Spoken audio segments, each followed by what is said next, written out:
Thank you. When and where do you plan on meeting with Vladimir Putin, and were there any preconditions? No, we had a great call, and it lasted for a long time, over an hour this morning. I also had with President Zelensky a very good call after that. And I think we're on the way to getting peace. I think President Putin wants peace, and President Zelensky wants peace, and I want peace. I just want to see people stop getting killed.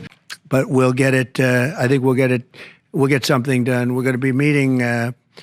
Actually, tomorrow they're meeting in Munich, as you know, and we're going to have some other meetings. And I'll be dealing with President Putin largely on the phone, and we ultimately expect to meet. In fact, we expect that he'll come here, and I'll go there, and we're going to meet also probably in Saudi Arabia the first time. We'll meet in Saudi Arabia, see if we can get something done. But we want to end that war. That war is a disaster. It's a really bloody, horrible war. Do you oppose NATO membership for Ukraine? I don't think it's practical to have it, personally. I know that our new Secretary of Defense, who's excellent, Pete, made a statement today saying that he thinks it's unlikely or impractical. I think probably that's true. I think long before President Putin, they said there's no way they'd allow that. This has been going on for many, many years. They've been saying that for a long time, that Ukraine cannot go into NATO. And I'm okay with that. I just want the war, whether they are or they're not.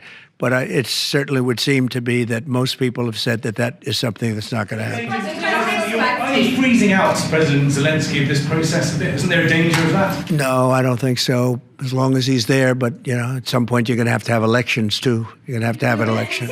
If the war were to end, he says he wants guarantees of security. We'll see what that means. I think when the war ends, one thing he was very strong about, if it ends, he wants it to end.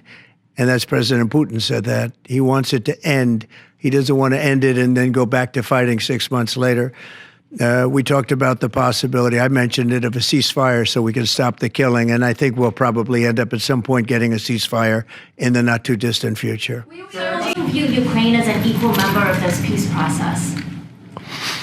It's an interesting question. I think they have to make peace. Their people are being killed, and I think they have to make peace. I said that was not a good war to go into, and I think they have to make peace. That's what I think. Why did you decide to provide support to Ukraine? Would you support Zelensky ceding territory or exchanging territory in any agreement to end the war?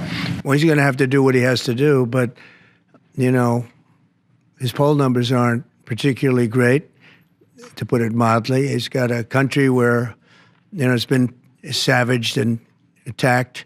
And I have a Secretary of Treasury right now who's actually quite brave. He's over in Ukraine on a train, and there's a lot of things happening around that train that aren't so good.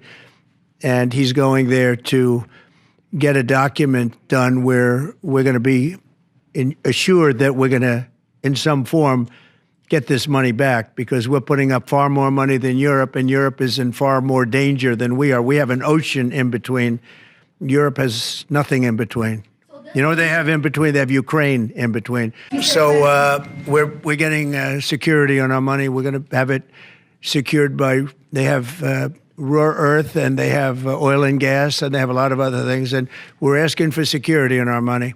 So does it mean you are not sending any more They've agreed to it. Ukraine has agreed to it. Does it mean you are not sending any more aid to Ukraine? No, we are, but we want it secured, and the money is going to be secured. When will the U.S. stop sending funding? When will the U.S. stop sending funding? Because if we didn't do that, then Putin would say he won. We're the thing that's holding it back. And frankly, we'll go as long as we have to go, because we're not going to let the other happen. But President Putin wants to have peace now, and that's good. And he didn't want to have peace with Biden.